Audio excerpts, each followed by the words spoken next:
കുറച്ച് ദിവസം മുമ്പേ നമ്മളൊരു മാംഗോ കേക്ക് ഉണ്ണിയപ്പച്ചട്ടിയിൽ ഉണ്ടാക്കിയത് ഓർമ്മയുണ്ടോ?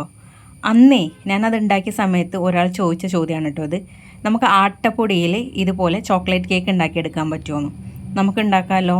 ആട്ടപ്പൊടി മാത്രമൊന്നുമല്ല, ഇതിൽ ശർക്കരയാണ് നമ്മൾ ഉപയോഗിക്കുന്നത്. അതുകൊണ്ട് തന്നെ നമുക്ക് ഹെൽത്തി ആയിട്ട് കഴിക്കാൻ പറ്റിയ ഒരു കേക്കാണ്. നല്ല സോഫ്റ്റ് ആയിട്ടുള്ള കേക്കാണ് കേട്ടോ.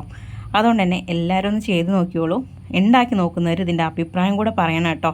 അപ്പോൾ നമുക്ക് എങ്ങനെയാണ് നല്ല സോഫ്റ്റ് ആയിട്ടുള്ള ആട്ടയും ശർക്കരയൊക്കെ ഉപയോഗിച്ചിട്ട് ഉണ്ടാക്കുന്ന ഈ ഒരു കേക്ക് ഉണ്ണിയപ്പച്ചട്ടിയിൽ ഉണ്ടാക്കിയെടുക്കുന്നത് നോക്കാമല്ലേ. അപ്പോൾ നമുക്ക് അതിന് വേണ്ടിയിട്ടേ ചെറിയ ചൂടുള്ള പാല് ഒരു 1/4 കപ്പ് വേണം. അതൊരു ബൗളിലേക്ക് ഒഴിച്ചു കൊടുക്കാം. അതിൻ്റെ കൂടെ തന്നെ ഒരു 1/4 കപ്പ് ശർക്കര ചേർത്ത് കൊടുക്കാം.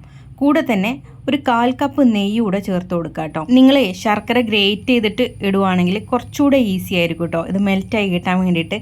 എൻ്റെതിപ്പോൾ വലിയ പീസായിട്ടാണല്ലോ ഞാൻ ഇട്ടേക്കുന്നത്. അതുകൊണ്ട് തന്നെ കുറച്ച് ടൈം എടുത്തിട്ടോ എനിക്ക് ശർക്കര ഒന്ന് ഇതിൽ ഉരുകി കിട്ടാൻ വേണ്ടിയിട്ട്. അപ്പോൾ നല്ലപോലെ നമ്മൾ മിക്സ് ആക്കിയതിന് ശേഷം ശർക്കര നമ്മൾ അരിച്ചെടുക്കുക. അതിൽ കല്ലോ എന്തെങ്കിലും ഉണ്ടെങ്കിൽ പോകാൻ കൂടെ വേണ്ടിയിട്ടാണ്. ഇനി അതിലേക്ക് ബട്ടർ സ്കോച്ചിൻ്റെ എസൻസാണ് ചേർത്ത് കൊടുക്കുന്നത്. ഒരു 1/4 ടീസ്പൂണ് വാനില ചേർത്ത് കൊടുക്കുന്നവർക്ക് 1 ടീസ്പൂൺ വാനില എസൻസ് ചേർത്ത് കൊടുക്കുക കേട്ടോ. 1 കപ്പ് ഗോതമ്പ് പൊടി ചേർത്ത് കൊടുക്കാം.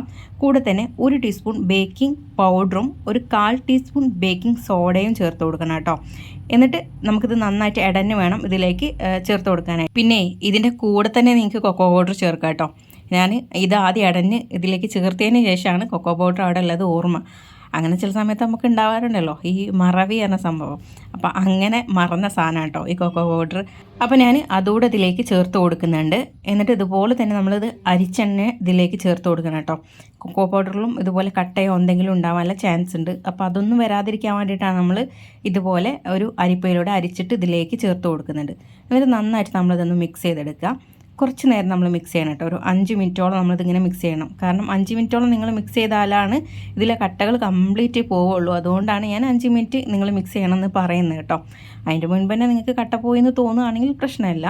അപ്പോൾ എന്നിട്ട് ഞാനിതൊരു ഇതുപോലെ സ്പാറ്റിലും എടുത്തിട്ട് ഒന്നൊന്ന് ഇങ്ങനെ ഫോൾഡ് ചെയ്തെടുക്കുന്നുണ്ട് കേട്ടോ.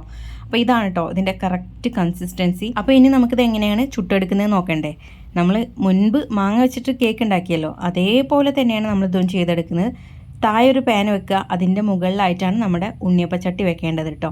ഈ വെള്ളമയമൊക്കെ കംപ്ലീറ്റ് പോയതിന് ശേഷം നമ്മളിതിലേക്ക് മാവ് ഒഴിച്ച് കൊടുക്കാൻ പാടുള്ളൂ. അപ്പോൾ ഒന്നെങ്കിൽ നിങ്ങൾ നന്നായിട്ടൊന്ന് തുടച്ചെടുക്കുക, അല്ലെങ്കിൽ ചൂടാക്കിയതിന് ശേഷം ഒഴിച്ചു കൊടുത്താലും മതി.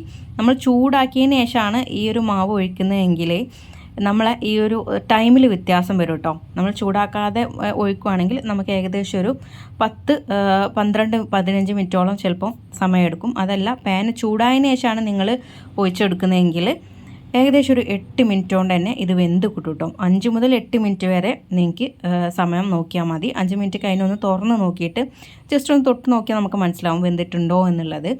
അങ്ങനെ 5 മിനിറ്റ് കൊണ്ട് വെന്തിട്ടുണ്ടെങ്കിൽ അങ്ങനെ എടുക്കുക, അല്ലെങ്കിൽ ഒരു 8 മിനിറ്റ് കൊണ്ട് തന്നെ അത് വെന്ത് കിട്ടും കേട്ടോ. അത്രയും എളുപ്പത്തിൽ ഇത് വെന്ത് കിട്ടുന്ന ഒരു കേക്ക് കൂടെയാണ്. അപ്പോൾ കണ്ടില്ല, നല്ല സോഫ്റ്റ് ആയിട്ടുള്ള കേക്കാണ് കേട്ടോ. അപ്പോൾ ഇനി നിങ്ങൾ കുട്ടികളോട് നമുക്ക് ഇവിടെ അവനില്ല, അതുപോലെ തന്നെ ബീറ്ററില്ല എന്നൊന്നും പറയേണ്ട ആവശ്യമില്ല. നമുക്ക് നല്ല കേക്ക് ഇതുപോലെ ഉണ്ണിയപ്പച്ചട്ടിയിലും നമുക്ക് ചെയ്തെടുക്കാവുന്നതേ ഉള്ളൂ. മാത്രമല്ല നമ്മളിത് ഗോതമ്പ് പൊടിയും ശർക്കരയൊക്കെ ഉപയോഗിച്ചിട്ടാണ് ചെയ്തെടുക്കുന്നത്. അതുകൊണ്ട് തന്നെ വളരെ ഹെൽത്തി ആയിട്ടുള്ളൊരു കേക്ക് കൂടെയാണ് കേട്ടോ. അപ്പോൾ എല്ലാവരും ചെയ്ത് നോക്കുക, എല്ലാവർക്കും ഇഷ്ടപ്പെടും. നല്ല ടേസ്റ്റി ആയിട്ടുള്ള കേക്കാണ്.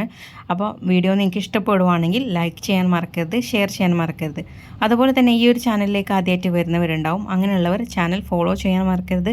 മാത്രമല്ല ഇത് തയ്യാറാക്കുന്നവർ ഇതിൻ്റെ അഭിപ്രായങ്ങളും കൂടെ അറിയിക്കണം കേട്ടോ. അപ്പോൾ എല്ലാവർക്കും താങ്ക്സ് ഫോർ വാച്ചിങ്.